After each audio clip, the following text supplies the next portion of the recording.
I teach all day, so I'm very, very loud. And I have my OT voice and I have my mom voice.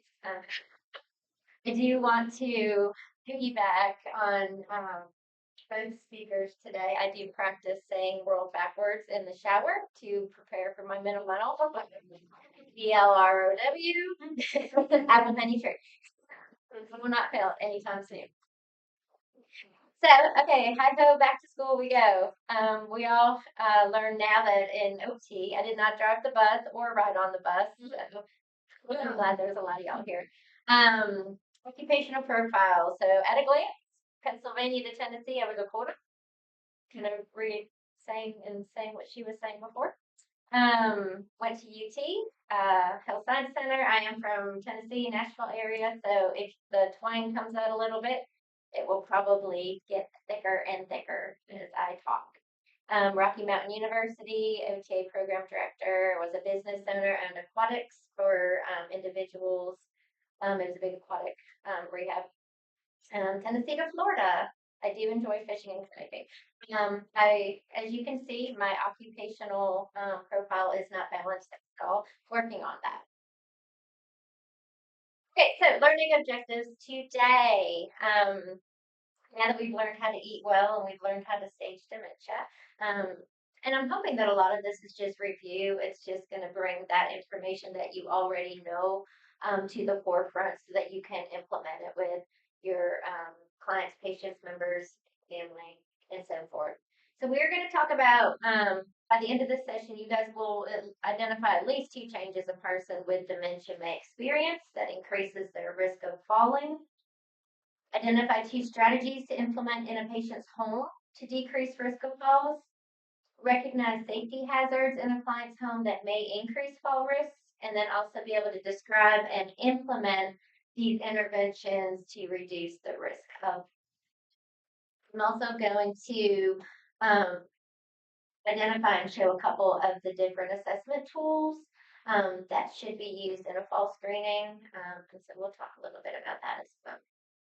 So let's get started. Statistics. Individuals 65 and older with a diagnosis of Alzheimer's dementia in the United States, 5.2 million in 2016 and expected to triple by 2050. People with dementia, 4 to 5 times more likely to fall than people that are cognitively intact or cognitively well. Those people that do fall have a higher risk, 3 times higher of sustaining. Sure. Those who fall, they're 5 times more likely to be hospitalized. So what does that mean? I guess my connection is lost. Healthcare costs over 50 billion were spent just back in 2019. It's just gonna keep going. So, all right. So, what's a fall? Most of us are like, well, they didn't really fall. They kind of fell. I caught them. They didn't touch the ground, so I don't have to do paperwork, right? So, what is a fall? An unexpected event in which the participant comes to rest on the ground, floor, or lower level. What is a recurrent fall? Greater than one fall in 12 months. Falls in adults are seldom due to one single cause. And so, because many of these older adults choose to age at home, a large proportion of these people with dementia, they're living in a community with help from their family, neighbors, friends who understand, right? So safety is going to become the biggest issue, especially in the moderate severe stages of dementia, which involve that memory, that executive function, impairment, gait, balance problems, as well as poor awareness of danger. Okay, so it's time to be proactive instead of reactive, right? How can we prevent this from happening? How can we keep these people safe and healthy? How can we implement these strategies so that we can train the care partner or the caregiver to help eliminate some of these risks? So there's a lot of risk factors. Okay, we have our medical factors, we have our psychological factors, environmental factors, physical and sensory, and our cognitive. When we're looking at medical factors, we're going to be looking at people when we're doing their assessments. So we're going to look at do they have recent orthostatic hypotension? Is their blood pressure dropping when they stand up? Cardiovascular disorders. Are they having medication side effects? Do they have a fear of falling? Do they have anxiety? Do they have depression? Because that's going to keep them from being active, right? Environmental factors. Are they wearing good footwear? Do they have adequate lighting? Are they using walking aids? Are they cognitively able to use that walking aid? Or are they dragging it along with you? Your physical, your sensory factors. How's their strength now? Their balance, their joint motion. How are they being able to interpret that sensory input? And then there's cognitive factors. What's their attention like? Are they really paying attention? The sensory integration, the motor planning, that cognitive flexibility, executive function, all that's going to be in that frontal part of your brain. Okay, so that planning, the sequencing, your judgment, error recognition, ability to recognize. Yeah, there's a bunch of chords right here. I probably shouldn't walk through them because I will probably. They also have a lot of visual risk factors as well. Even though they're having changes in vision, they typically still will have healthy eyes. But they're gonna not be their depth perception is gonna change. Their spatial awareness is gonna be affected. Changes in color, being the peripheral field loss, being able to figure out and recognize how to move into the sides. So significant fall predictors also for people with Alzheimer's disease or other dementias include diagnosis of the Lewy body disorder, history of falls or recurrent falls in the previous 12 months, symptomatic orthostatic hypotension, abnormal gait, balance score, impaired vision, and depression. So these are all things that are going to kind of jive together when you're looking at when it says that typically isn't because of one single thing. So let's check out this check here. Um, what could this woman be doing differently to put her at less risk of her fall? So I don't know if you can really see it that good or not. There's a vacuum. She can't see it. Rolling stool. And the books. And started to feel flying in the city. Guilty of doing this because I'm football. Program. Yeah. Yeah. Yeah.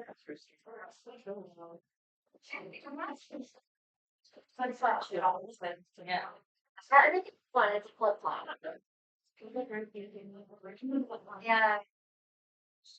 She needs to stop. They move slowly stop. That's working. I feel like it's around our like either that or she's hunting, gathering, rearranging things.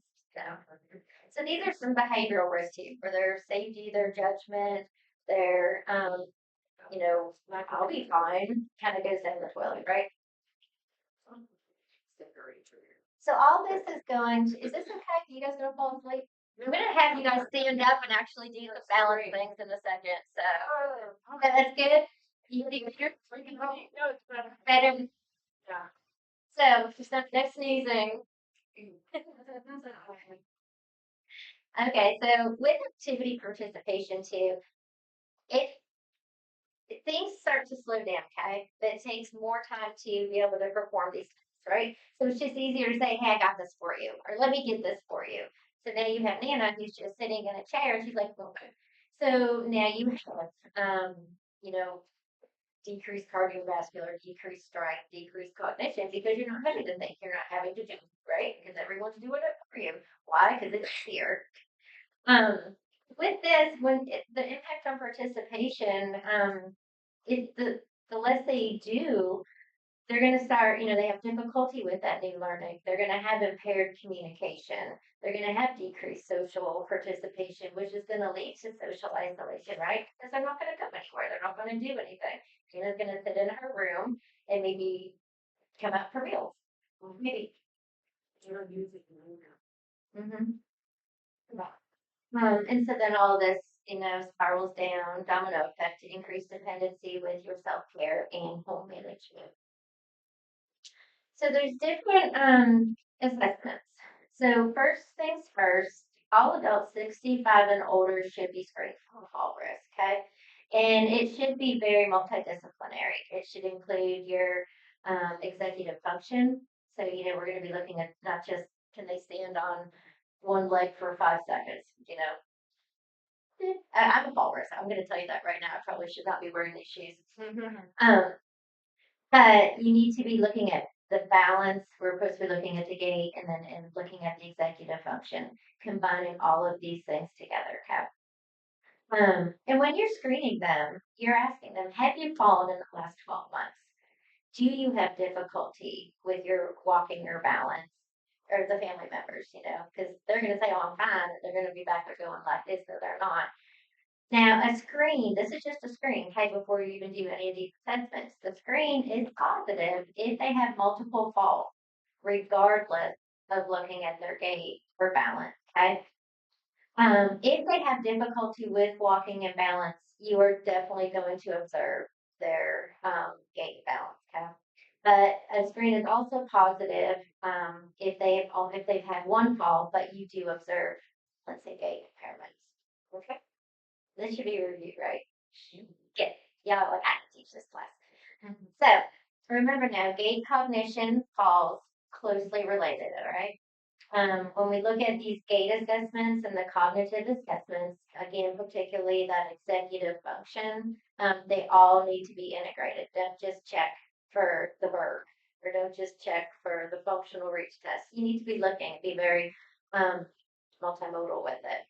And then the assessments results should be interpreted in executive using a multidisciplinary approach.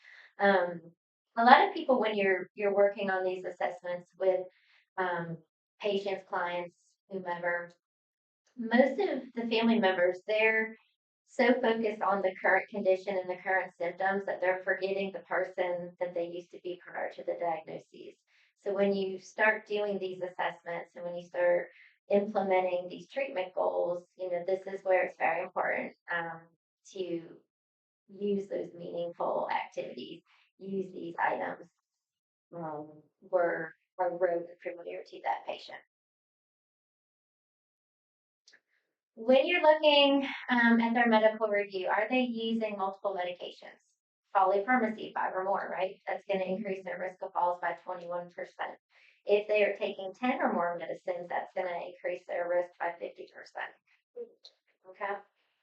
Are they on antihypertensives? Are they on benzos? Are they on antidepressants, opioids? All of these medications should be red flags to let you know that, I might want to be a little bit closer to my patient when I'm doing these assessments with them. Looking at their medical history, do they have a recent onset of like osteoporosis? Have they have been diagnosed with Parkinson's? And things of that nature. Have they had a recent stroke? Looking at the functional deficits and the impairments, this is when we're going to be looking more at, your strength, your balance, your endurance, fine motor, gross motor, those kind of items. Environmental factors, this is what we're going to look at their home.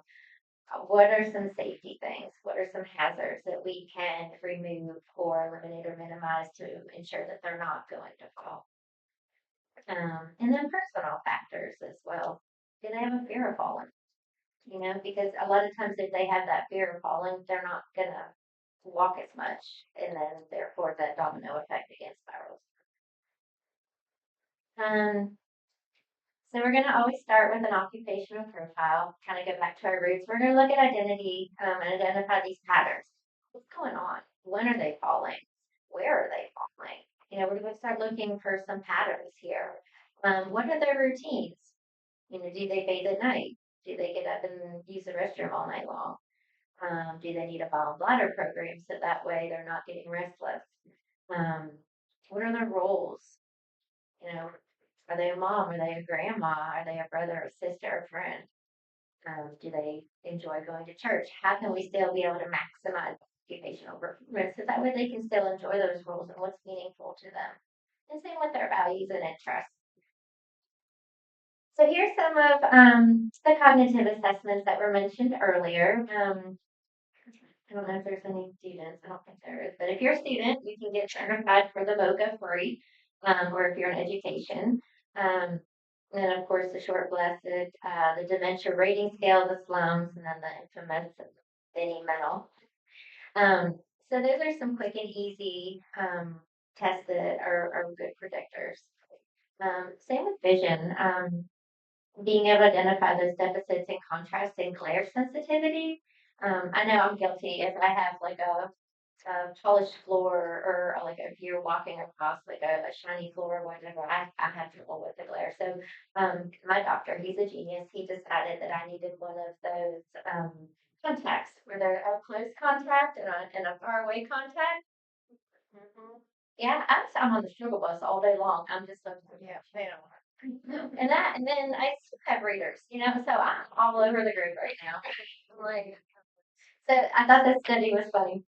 Um, showed that falls are reduced by 30% when older adults were instructed to have two pairs of glasses, one for distance and one for up close versus bifocals. Oh, I'm making fun. Place.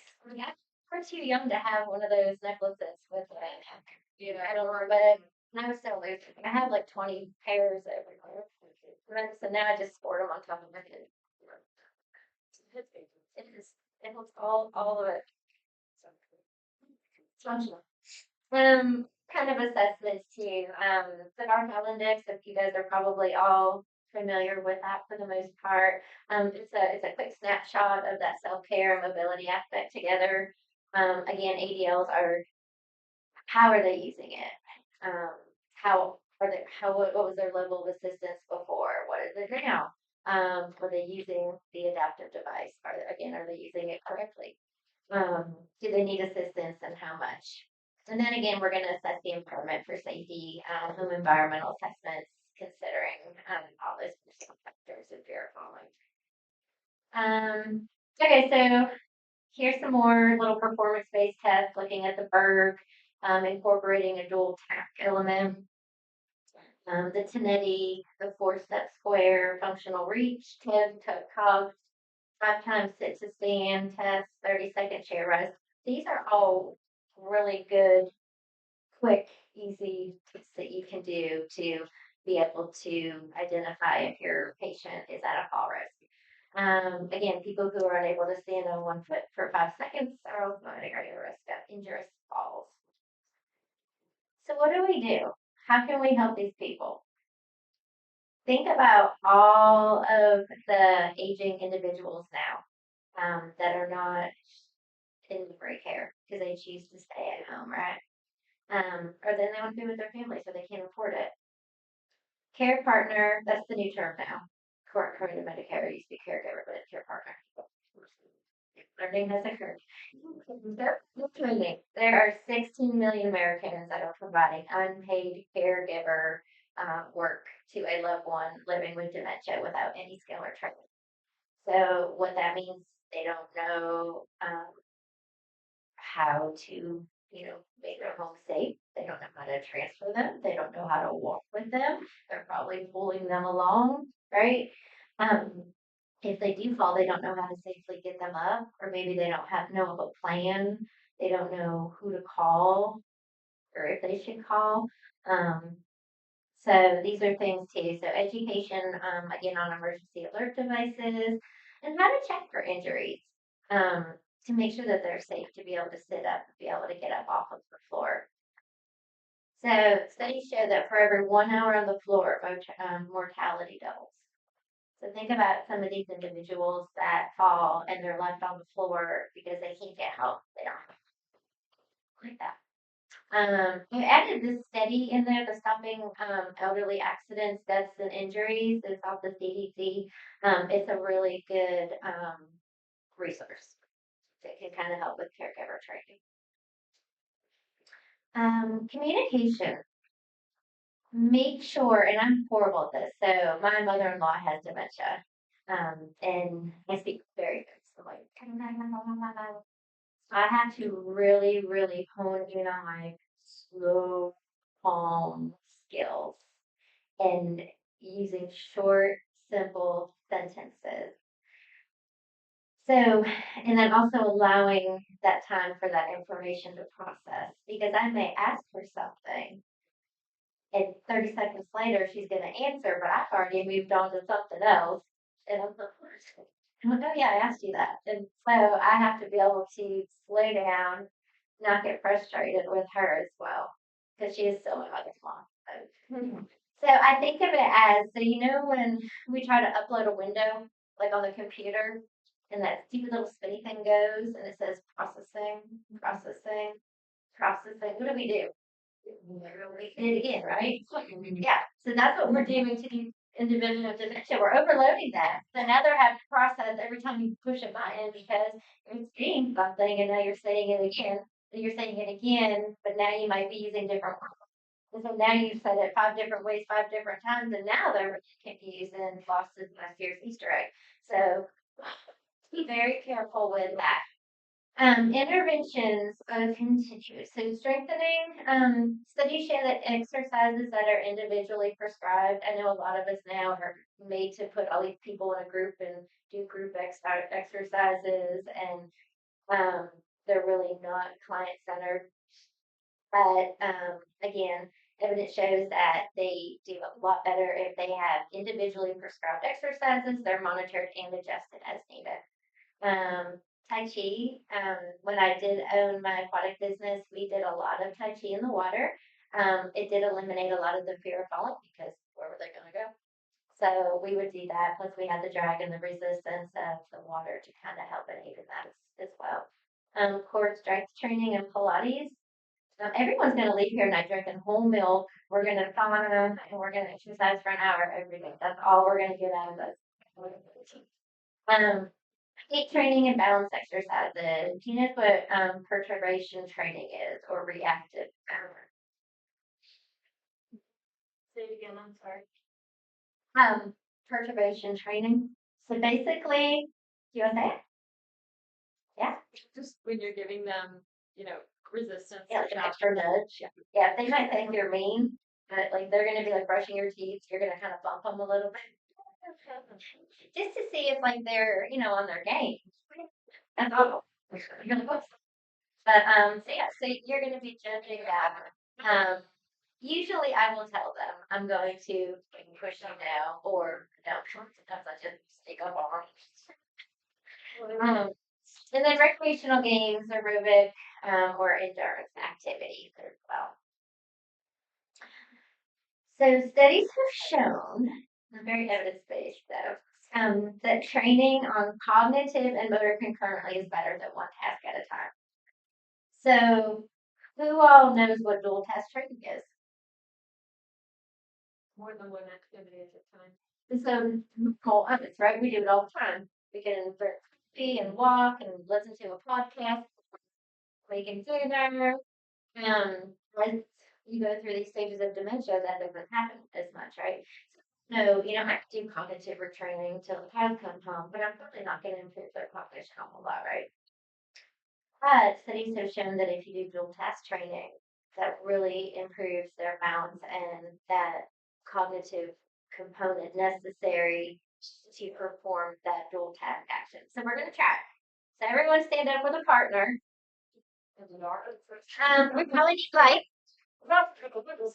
Yeah. You want to turn the light on for a minute? Just so we don't fall. It's worth saying. Yeah, let's see what's that.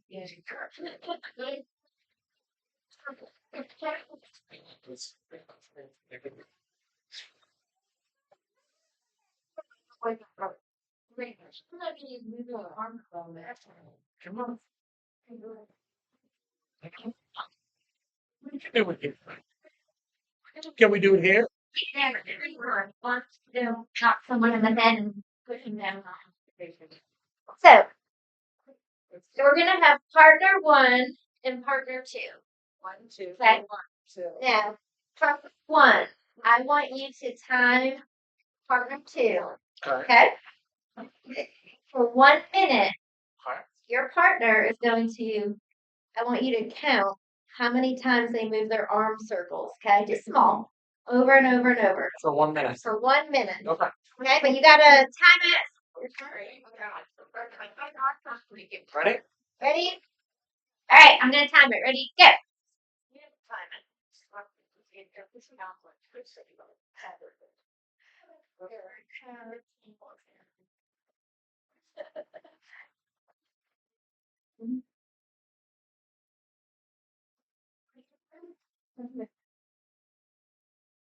We have a non-compliant one right here. She's gonna get bad at it.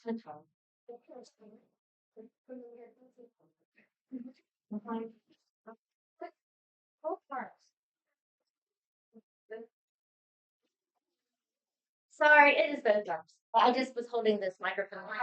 Taylor Swift up here. Okay, stop.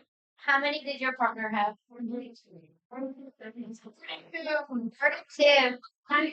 32. What's your name? Sounds like town.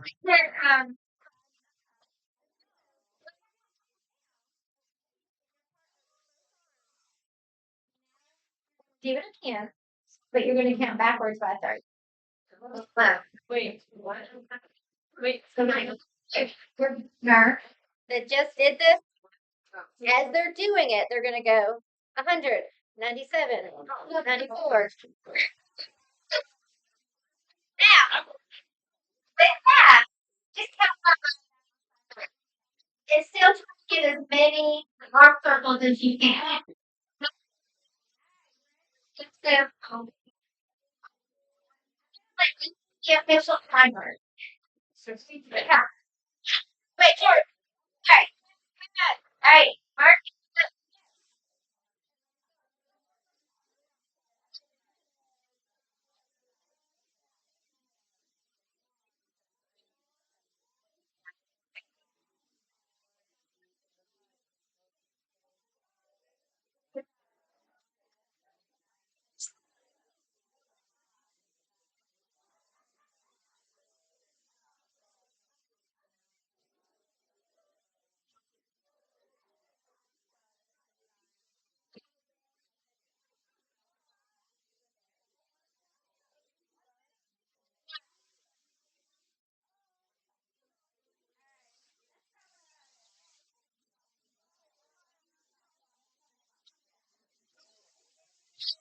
Different in 90.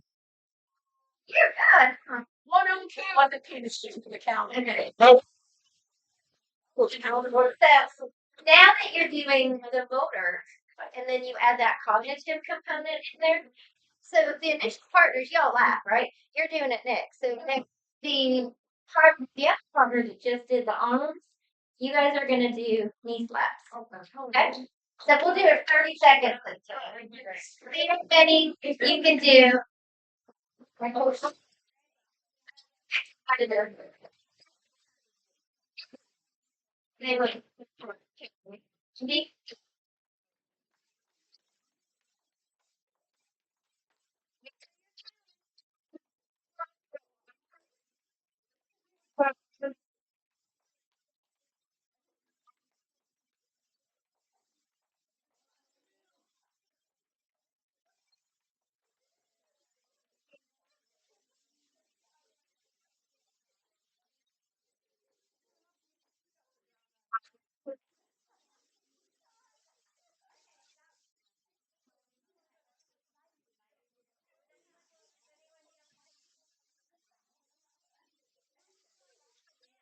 See what you have.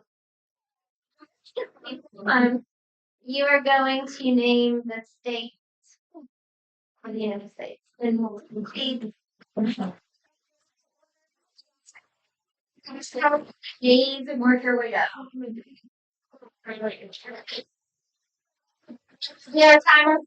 Yeah.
So, yeah. That's something that's really good information. More challenging than challenging as we see. We're trying also, people, using music, music is kind of like my favorite animal. Um, Playlists to include songs maybe from their wedding, or songs they've listened on road trips with their kids. Um, the other to enhance their sense of identity, kind of empower them by, having them create life stories or build a personal faith, things like that. Um, your individual almost done. If your individual has difficulty in at least one ADL or IADL, that's going to double their fall risk as well. So start training their BADLs, basic ADLs, in seated and standing. And as always, make sure they have appropriate footwear. Um, Maybe help them um, minimize medications. Work on performing familiar functional activities that rely on that long-term procedural memory rather than new and familiar tasks. And then practice performing tasks in the same way with the same cues at the same time at the same place, and you're going to have a as well in the same. So motivation, and we've all been trained, how to get rid of the road, have the studies show that this is most beneficial for individuals with dementia who have visual deficits. So, here's another little picture. I'll turn the light off. So, what could go wrong here?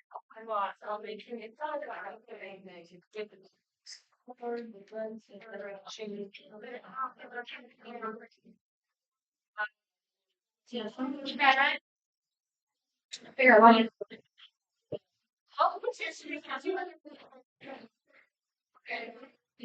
like in forward, and that's plus time. So things that you just have to follow them do or have you hopefully should have happened. Then yeah, the bedspread, I would trip on it. Or you could say I think so we're gonna really work on creating dementia-friendly spaces. Okay. Maximize the senses, elicit their engagement into everyday occupation. So if you create a dementia-friendly environment, you're not just like stimulating them, right? That's not the words. Gosh, like that's not the object of the game. So still mainly to maximize the senses. Working on the open floor plan, the L shape, the natural lighting, simple colors, simple patterns, um, sound control, lots of plants and greenery. So Nana is hot in here now, isn't it? Be careful what y'all wish for. It's not. You're in the light. Yeah, you are. No, it's maybe we're supposed to do the Will arrow and everything. Um, yeah. So Nana, I have labels all over her cabinets to kind of help. She still can't find cups. But visual, yeah, or a picture of the company. Oh no, that would make her mad because I don't know if we can couple. yeah. She would do that. My husband, he's an engineer, so he's the primary caretaker of her. She stays at Freedom Village, so she's got a pretty sweet setup, I guess. But she has room to grow into the memory care unit. But he's an engineer, so it's black or white, and I'm all olive gray. So he struggles with it, and I'm like, well, maybe you should do this, and he looks at me like, well, what are you? You bad care or something? You don't know what you're talking about. So So school, how long was school forever? I know my occupational profile shows it that I have no balance in my life. So yeah, no, she's my wine buddy. That's what we do. We just drink wine together, and I let him deal with the other stuff. So I'm not going to be that person. And then again, night lights, avoid black surfaces. They tend to think that it's more of a black hole. Aesthetic wallpaper is pretty cool too to kind of limit the wandering out the door because you can put like a sheet of the peel and stick wallpaper that maybe looks like a bookshelf on that back end of the door so they will keep walking and not want to go out. So that's pretty cool. All right, so wrapping it up. Technology to enhance function. I think I need one of these in my life. These little home care robots that like go around. Have you ever like been to BJ's or Sam's and this like robot goes up next to you and you're just kind of looking at it and yeah. No? No. And they're like doing inventory alongside you. Yeah, that's what I'm saying. And they're like, me. And then stop. Um, so again, your smart home systems, and we do a lot of this with Nana because Nana likes to wake up throughout the night and hide things and find things and then rehide things. Typically, it's her purse and her wallet where the cleaners take it. And the cleaners are really nice because they do bring them home. I put them in the closet in the purse or the pocket. So we have little GPS tracker tiles that we put on those things, sewn into things that are more likely to walk away. Yeah. Um, they depending on where you're at in the stages, it's like your smart pill box, like your controlled faucets. Nana, we have unplugged her stove. We just told her it's broken. She hasn't questioned. So the microwave is kind of, and she just makes her tea. And then we have the orientation clock calendar. I actually purchased one for myself. It's like it's Tuesday, it's sunny, it's 8 a.m. Da da da da da. It's whatever date it is. Yeah, so. Here's my favorites, the Jetsons. They knew what was going on from the start. Okay, so I just have like 2 minutes or so. I have a little case study. Okay, we're gonna like put our little brains together. So this is an actual referral for a home environment. 73-year-old male, spouse is primary caregiver. He's mobile with adaptive device, difficulty with safety awareness, easily frustrated with erratic behavior, forgets to change clothes daily, poor hygiene, occasional incontinence. Home environment, two-story home, tub shower combo with sliding glass door, uneven working driveway with 4-inch lift entryway, working shop with lathe and other tools. Home adjacent to forest area with creek bed. Interior dim lighting, heavy drapes, lamp shades, landline phone. Does have cable and does have internet. Yeah. He's got a couple things going for him. So let's think about like some of the client factors here. What are we dealing with? Everything bad. Yeah, the whole picture. So what we could do for the home environment? Get rid of the orange stuff. Fill in the crease. Woodworking shop gone. Door alarm. It's really yeah, it's a alarm. Something that can monitor the wanderings that can decrease falls out in that area. Fence against the forest areas and get out from Austin.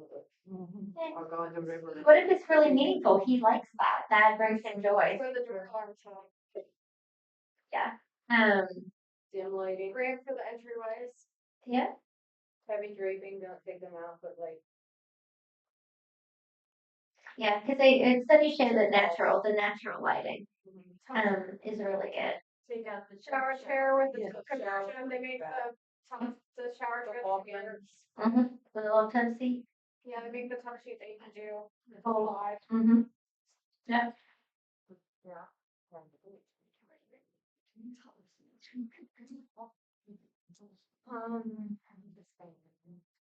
You could lay out clues for him.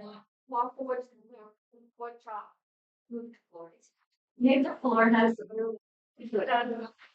So what are some things that we could do because it's late, right? Let's find our tea people. Enjoys woodworking, right? He enjoys doing these things. What are some things that we can do to modify and adapt it to make it a little safer? Handheld things. The safety. Yeah.